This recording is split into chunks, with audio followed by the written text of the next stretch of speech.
प्यार के साथ वचन धर्मपत्नी का जो आज का एपिसोड था भाई, उसको देखते देखते कब टाइम निकल गया फील ही नहीं हुआ। और इसके बावजूद भी प्रतीक्षा के डायलॉग हमें कुछ सुनने को ही नहीं मिले। मतलब डायलॉग जो one to one face to face किसी और से होते हैं, वैसे डायलॉग्स देखने को ही नहीं मिले। हमें क्या देखने को मिल रहा है?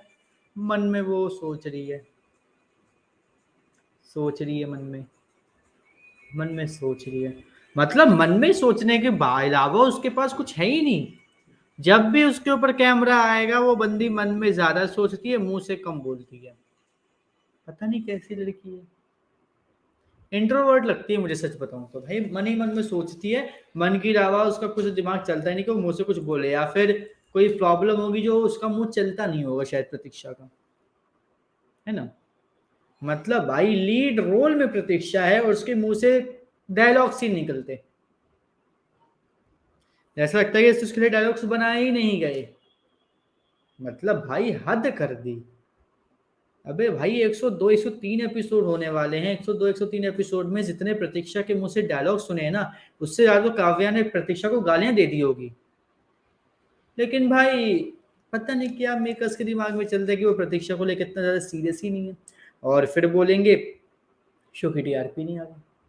जब जिन दो main lead actors actresses role cast जो भी कहना चाहो उनको आप एक दूसरे के साथ कनेक्ट नहीं करने दे रहे, प्लस वो बाकियों के साथ कनेक्ट नहीं हो पा रहे जितने भी शो में हैं, प्लस वो ऑडियंस के साथ कनेक्ट नहीं हो पा रहे, तो भाई शो क्या घंटा चलेगा? उसके बाद सोने पर सुहागा, शो को प्रमोट नहीं करते। मतलब इतनी सारी कमियां हैं इनकी मेकर्स की साइड से कि भाई गिनवाते गिनवाते हम थक जाएंगे, लेकिन भाई कमियां खत्म नहीं होंगी। आज के एपिसोड में भाई सब कुछ अच्छा, बस प्रतीक्षा की मुंह से डायलॉग नहीं निकल रहे। यहाँ पे भाई जो बवाल हो रहा है क्योंकि प्रतीक्षा के चाचा काव्या के पापा के बीच में, वो भी तगड़ा।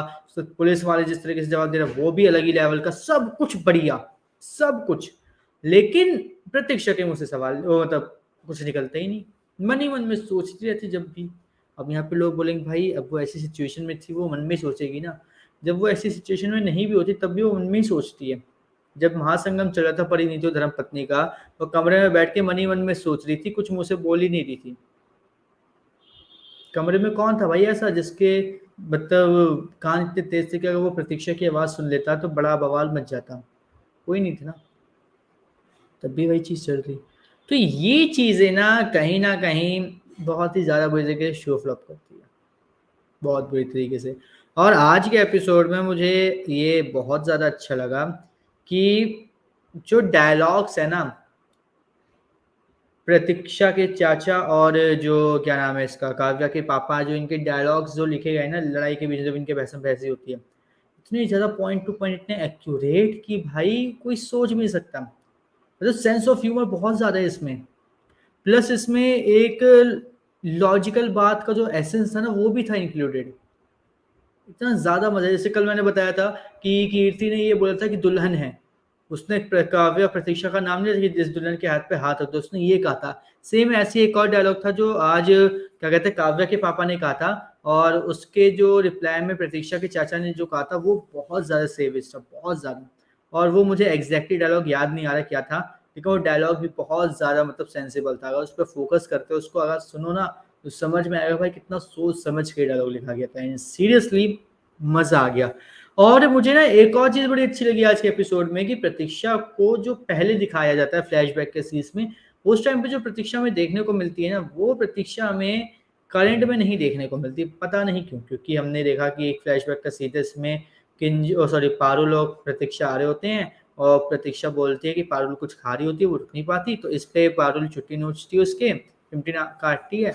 और यहाँ पे प्रतीक्षा का एक रिएक्शन होता है, उसके बाद जो बोलने का तरीका जो भी होता है वो सब इतना मतलब परफेक्ट होता है कि किसी एंगल से ये लग नहीं रहा था कि ये वही प्रतीक्षा जिसको हम लोग अभी देख रहे हैं। तो फ्लैशबैक के सीन में पता नहीं क्या हो जाता है कि प्रतीक्षा इतनी ज्यादा पसंद आने लग जाती है, ऑडियंस के साथ इतना कनेक्ट करने लग जाती है, लेकिन जैसी प्रेजेंट में आती तो वो सब चीजें खत्म। तो ये जो छोटी मोटी चीज है ना, कि इसको थोड़ा सा और अच्छे से सेट किया जाए तो ये बहुत ही अच्छी तरीके से शो आगे जा सकता है। लेकिन भाई मेकर्स इस पर ध्यान ही नहीं दे रहे बिल्कुल भी, और ये हमसे बिल्कुल भी ऐसा नहीं है कि भाई हमें पता नहीं है, हम सब जानते हैं कि कितनी बुरी तरीके से लोग गेम खेल रहे हैं और कितनी बुरी तरीके से लोग मज़े मार रहे हैं। तो बस होप यही है कि भाई ये सब चीज़ें ना हो। कहानी की बात करें तो भाई कहानी में कुछ नहीं हुआ, बवाल मचा हुआ है, ठीक है? और वो बवाल में क्या था, ये था कि जो प्रतीक्षा के चाचा हैं, वो ले आए काव्या को गिरफ्तार करवाने के लिए वारंट।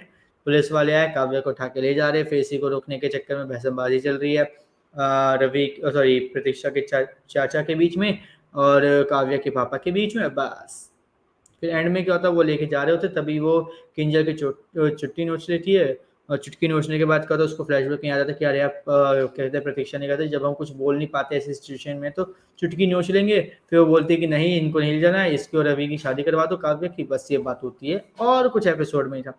बीच में ये देखने को मिला कि भाई अभी हमारे जो रवि भाई साहब हैं, पहले वो कीर्ति के यादों में खोए रहते थे, अब वो प्रतीक्षा की यादों में खो रहे हैं। वो देखने को मिला और ये बहुत घिसा-पीटा हो चुका है, इससे ऊपर निकलो यार, ऊपर निकलो कसम से। मतलब हम लोग कन्फ्यूज़ हो रहे हैं बंदा क्या चाहता है? कल कीर्ति को याद कर रहा था, आज प्रतीक्षा को याद कर रहा है। ये बंदा खुद ही कन्फ्यूज़ है कि मैं किससे प्यार करता हूँ, किसको याद करता हूँ। तो ये चीज़ें खत्म करो, कुछ मतलब बेसिक ऐसी कोई इस चीज़ रखो कि देखने में मज़ा आए। अब बोर हो चुके हैं हम लोग ये सब चीज़ें देखने में। और ऐसे ही चला तो ये शो भाई शादी से शुरू होता है, शादी पर ही खत्म ही हो जाएगा। एंडिंग भी इसकी परफेक्ट नहीं होगी। तो भाई इन सब चीज़ों से ऊपर उठो, थोड़ा-सा कुछ अच्छा काम करो, थोड़ा-सा अच्छी स्टोरी लिखो, डायलॉग्स लिखो बस। बाकी भाई आपको आज का एपिसोड कैसा लगा धर्मपत्नी का कमेंट करके ज़रूर बताएँ और इसी तरीके की अपडेट से जुड़े रहने के लिए हमारे चैनल को सब्सक्राइब कर लीजिए, बेल आइकन को दबा लीजिए ताकि आपसे मिस ना हो हमारा कोई भी लेटेस्ट अपडेट।